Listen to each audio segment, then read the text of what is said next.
Hello বন্ধুরা, আমি এখানে সাদা ভাত নিয়ে নিয়েছি, লঙ্কা লেবু পেঁয়াজ আলু ভাজা, আর নিয়েছি ডাল, কুমড়ো ফুলের বড়া, মুসুর ডাল মাখা, আর এখানে নিয়ে নিয়েছি শিমুল ট্যাংরা মাছ, বেগুন আলু টমেটো ধনে পাতা দিয়ে এটা একটা ঝোল। এটা কিন্তু খুব টেস্টি হয়েছিল।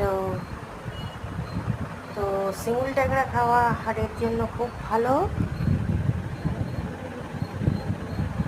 তো ভিডিওটা আর বড় করছি না, ভিডিওটা এখানে এন্ড করছি। সবাই খুব ভালো থেকো, সুস্থ থেকো।